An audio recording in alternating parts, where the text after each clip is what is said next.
Chaque nuit, peu importe le temps qu'il fait, quelque chose marche dans notre rue, en sifflotant. Vous ne pourrez l'entendre que de la cuisine ou du salon. Et ça commence à 3h03 exactement. Le son commence doucement, quelque part, près de la place Carson.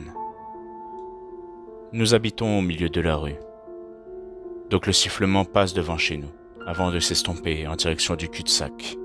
Quand j'étais plus jeune, ma sœur et moi nous faufilions dans la cuisine certains soirs pour écouter. Mon père et ma mère n'aimaient pas ça et nous engueulaient s'ils nous trouvaient là-bas, mais ils n'étaient jamais trop durs avec nous, puisque nous nous tenions toujours à la seule grande règle, ne jamais essayer de regarder ce qui sifflait. Mon quartier est un drôle d'endroit. J'habite ici depuis mes 6 ans, et je l'aime beaucoup. Les maisons sont petites mais bien entretenues. Les jardins sont de bonne taille. Il y a beaucoup d'endroits pour se balader. Il y a aussi beaucoup d'autres enfants ici de mon âge. J'ai eu 13 ans en octobre. Nous avons grandi ensemble et aimions jouer dans le cul-de-sac. C'était un bon endroit pour grandir. À vrai dire, il n'y avait que des choses étranges par ici. Le sifflement nocturne et la bonne chance. Le sifflement ne m'a jamais beaucoup dérangé. Comme j'ai dit, je ne pouvais même pas l'entendre de ma chambre. Mes parents n'ont jamais aimé en parler. Alors j'ai arrêté de les questionner à ce sujet. Mon père est un homme fort et grand et calme. Les seules fois où je l'ai vu perdre son calme, c'était quand le sifflement commence. Il se met alors à parler plus vite, regardant un peu dans tous les sens. Ensuite, il nous demande de ne pas trop y penser et de toujours suivre la seule grande règle, ne pas essayer de regarder dehors quand le sifflement se fait entendre. De toute façon, nous ne pouvions pas regarder, même si nous le voulions. Car vous voyez, il y avait des volets à chaque fenêtre qui se verrouillaient à l'aide d'une clé. Mon père les fermait tous les soirs, avant que nous allions tous nous coucher. Par contre, je ne sais pas ce que ma mère pense du sifflement. Je l'ai déjà vu rester dans le salon à 3h03 pour écouter, mais je ne sais pas si elle va souvent là-bas. Environ une fois par mois, je suppose. Le sifflement est toujours le même.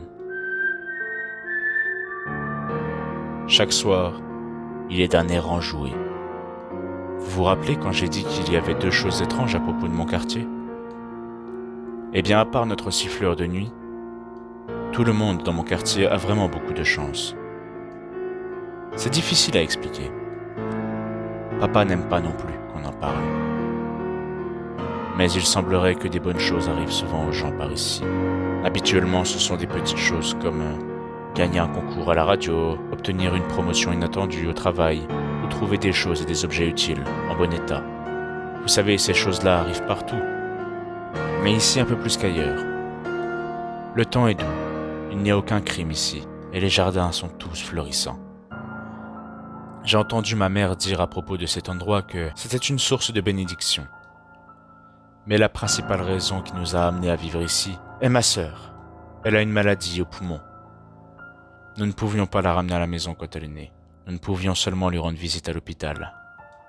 Elle était tellement petite, je me souviens bien plus que les autres bébés. Une machine l'aidait à respirer. Nous avons emménagé ici, pour nous rapprocher de l'hôpital. Dès que nous avons déménagé, Nola a commencé à aller mieux. Les médecins n'ont pas bien compris, et ils ont attribué cela à leurs compétences. Mais ils avaient l'air confus. Mais avec le recul, mes parents et moi soupçonnions que l'amélioration de la santé de Nola était due aux bénédictions qui étaient liées à notre quartier. C'est pourquoi nous sommes restés. Même après avoir découvert que pour chaque petit miracle qui se produisait de temps en temps, de mauvaises choses pouvaient arriver. Mais ces mauvaises choses n'arrivaient que si vous cherchiez le siffleur. Vous voyez, notre quartier a un comité d'accueil. Il se présente avec un plat de lasagne, une boîte de gâteaux et une grosse enveloppe en carton chaque fois que quelqu'un emménage. Ils sont très sympathiques. 4 personnes se sont présentées quand nous sommes venus, il y a 7 ans. Ils nous ont souhaité la bienvenue et se sont mis à nous distribuer des gâteaux. Ensuite, ils ont demandé à parler à mes parents en privé.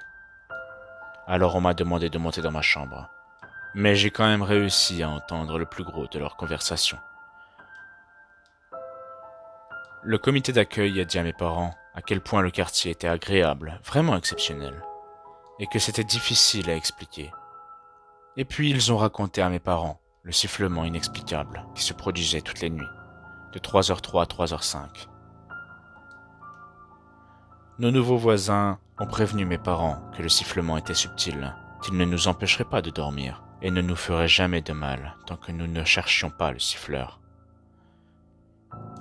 Ils ont insisté sur cette partie, tandis que je collais mon oreille contre la porte pour entendre le plus possible. Les gens qui ont voulu voir le siffleur ont vu leur chance tourner, parfois tragiquement. Une malédiction planait sur quiconque avait regardé. L'enveloppe que le comité a apportée contenait des coupures de journaux, qui parlaient d'accidents tragiques, de vies détruites, de maladies incurables et de disparitions inexplicables. Tout le monde ne meurt pas, dit le chef du comité à mon père. Mais leur vie leur échappe. Même s'ils survivent, ils ne deviennent que l'ombre d'eux-mêmes. Je pouvais entendre que ma mère ne prenait pas ça au sérieux. Elle n'arrêtait pas de demander si c'était une farce qu'ils aimaient bien faire à leurs nouveaux voisins. À un moment donné, elle s'est même fâchée. Mais mon père, lui, il lui a demandé de se calmer. Il lui a dit qu'il pouvait voir que nos nouveaux voisins étaient sincères et qu'ils essayaient juste de nous aider. Il a expliqué qu'il avait grandi en entendant certaines histoires et qu'il savait qu'il y avait des choses étranges et inexplicables autour de nous. Il dit aussi qu'il savait que certaines de ces choses pouvaient être bonnes et d'autres mauvaises, mais qu'il était plus prudent de ne pas vouloir interagir avec elles. Après le départ du comité, mon père est allé à la quincaillerie. Il a acheté des volets, des serrures et les a installés à chaque fenêtre. C'était la première nuit dans notre nouvelle maison et je me suis glissé hors de ma chambre à 3 heures du matin pour trouver mon père réveillé, assis sur le canapé du salon, tenant ma petite sœur dans ses bras. Mon père leva le doigt devant sa bouche pour me faire signe de ne pas faire de bruit et tapota le canapé à côté de lui. Je me suis assis et à 3h03, précisément, nous avons entendu le sifflement.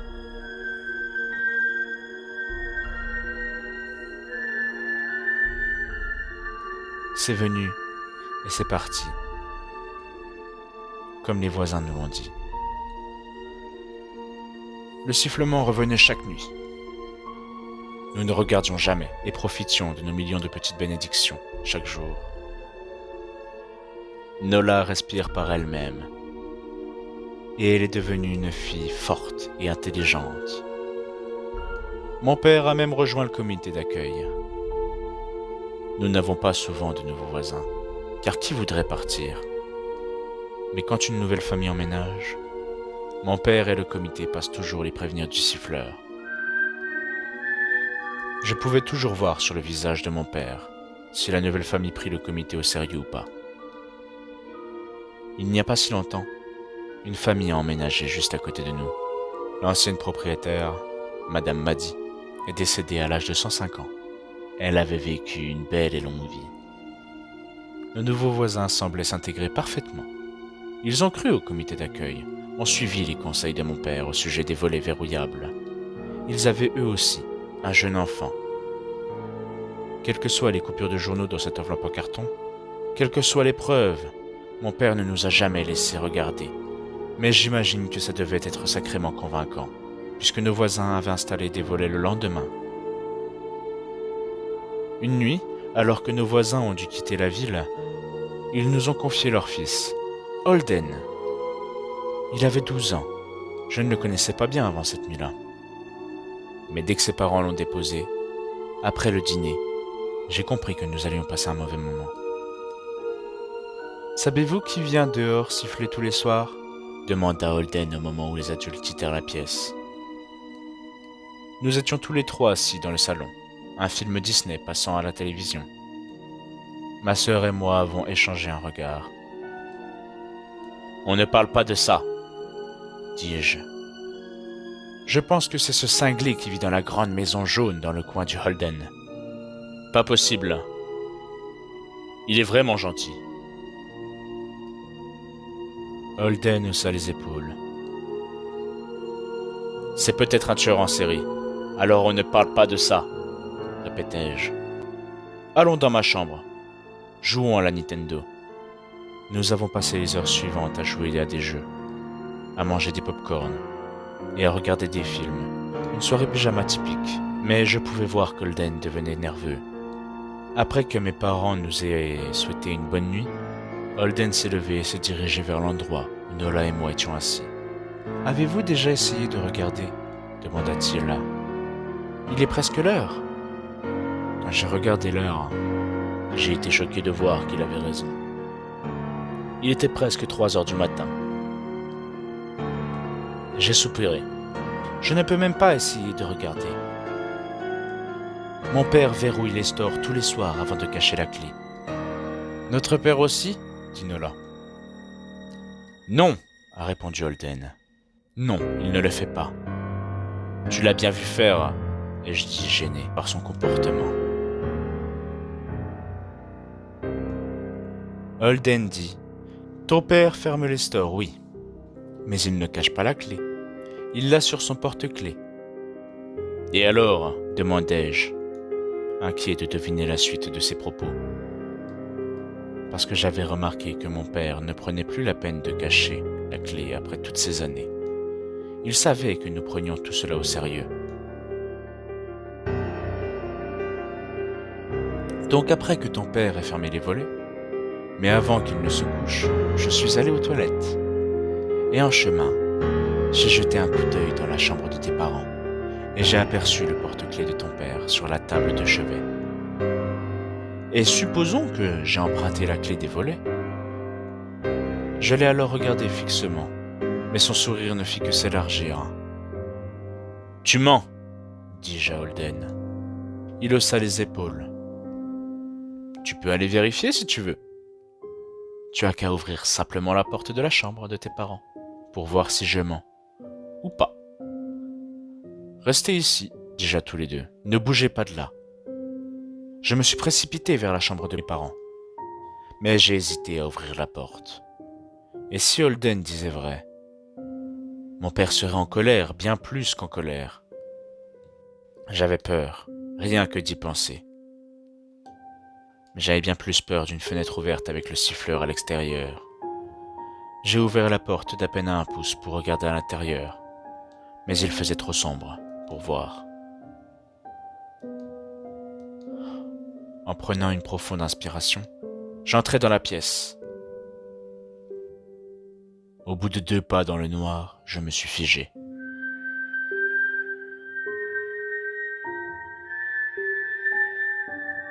Le sifflement commença.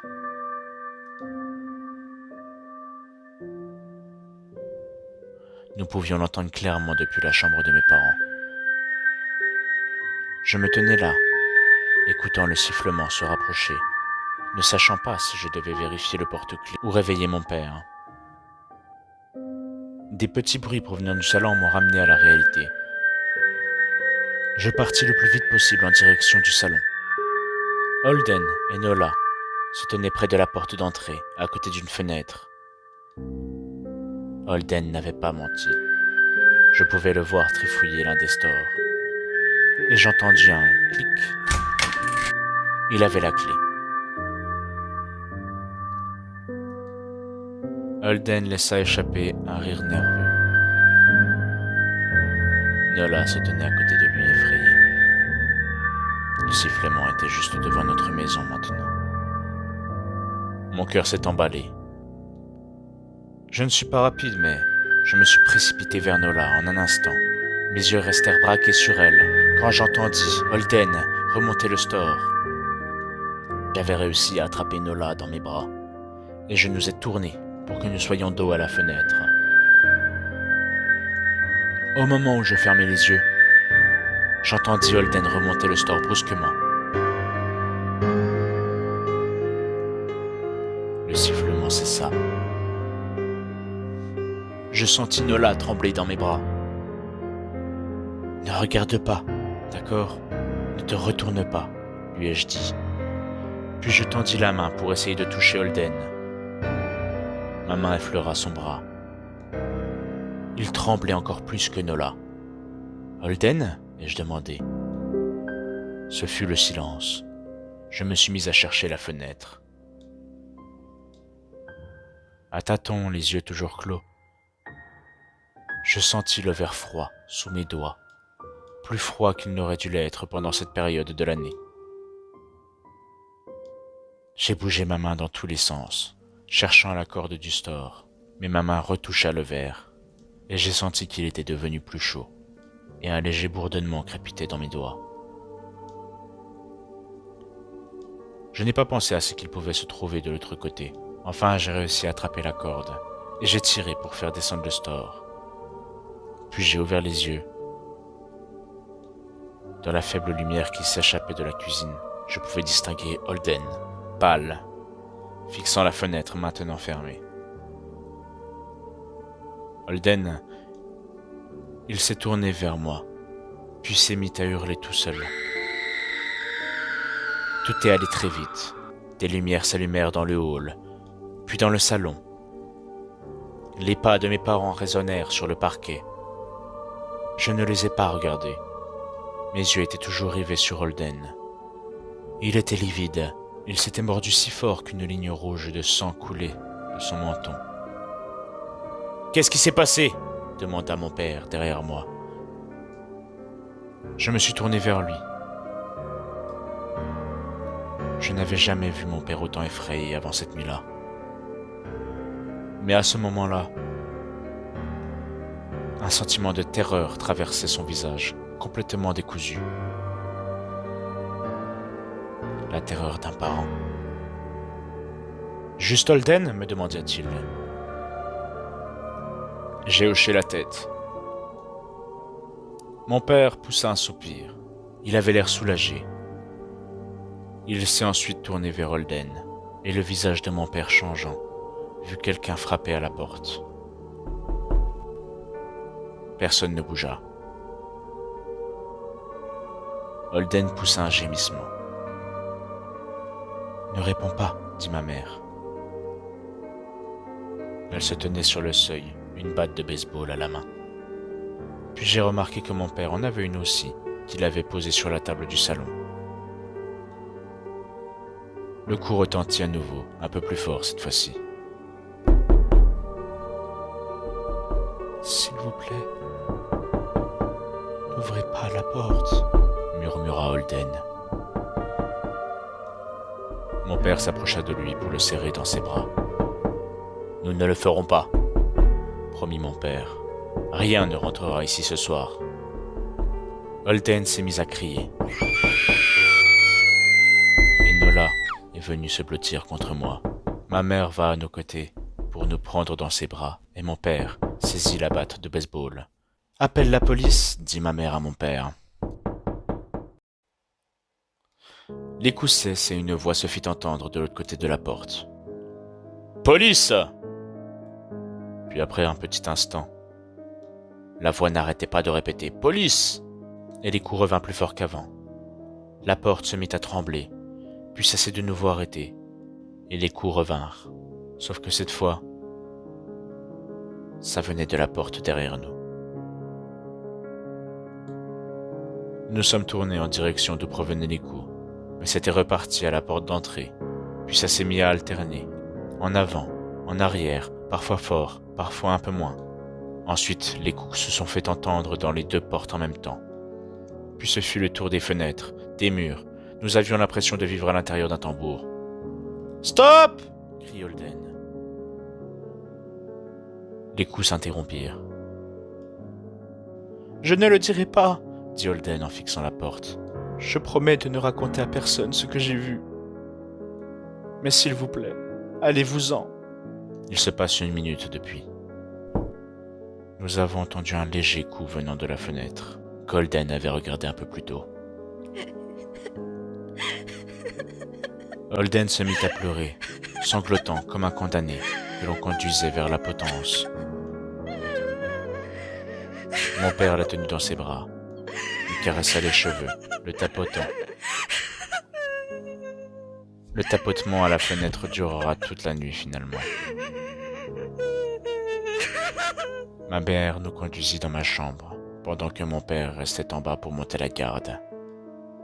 Mais une fois dans ma chambre, les coups reprirent tellement fort que j'ai eu peur que la porte ne cède. Nous sommes donc retournés au salon, et les coups ont cessé. Seul le tapotement sur la fenêtre continua. Aucun de nous ne dormit cette nuit-là. Le tapotement cessa à l'aube, vers 6 heures du matin. Nous avons attendu encore un peu, avant que mon père ne propose d'ouvrir les stores d'une fenêtre. Il nous a tous fait retourner dans ma chambre avant, puis il est revenu vers nous. « C'est bon, c'est fait », nous a-t-il dit. Les parents de Holden sont revenus vers midi. Ma mère et mon père les ont accompagnés jusqu'à leur maison. Ils sont restés à l'intérieur pendant un moment. Nola et moi avons regardé par la fenêtre. Elle est restée avec moi toute la journée. Quand mes parents sont venus, ils avaient l'air tristes. Mais ils n'ont pas voulu nous dire de quoi ils avaient parlé avec la famille d'Holden. Comme c'était un dimanche, nous avons passé toute la journée ensemble, à regarder des films, en commandant des pizzas. Cette nuit-là, tout le monde a dormi dans ma chambre. Nola, ma mère et moi, dans mon lit, et mon père, sur un matelas qu'il avait posé par terre. Personne ne frappa à la porte cette nuit, ni aucune depuis. Nous n'avons pas beaucoup vu les voisins le reste de la semaine. Mais jeudi, il y avait un camion de déménagement dans leur allée. Je les ai regardés charger le camion l'après-midi en revenant de l'école. Ce qui m'avait le plus frappé, c'est à quel point ils avaient l'air fatigués. Ils sont partis avant le coucher du soleil. Je me suis rappelé de ce que le comité d'accueil nous avait dit, que tous ceux qui ont vu le siffleur ne meurent pas forcément, et que ceux qui survivent s'attendent à une vie gâchée de petits malheurs. Je pense que les parents de Holden ont dû regarder pour partager le fardeau de leur fils. Nous habitons toujours dans la même maison. Nous entendons toujours le siffleur passer devant chaque nuit. Les bénédictions, la chance, la santé sont toujours là, mais nous sommes devenus plus prudents. Et mon père porte maintenant le porte-clés des volets en pendentif autour de son cou.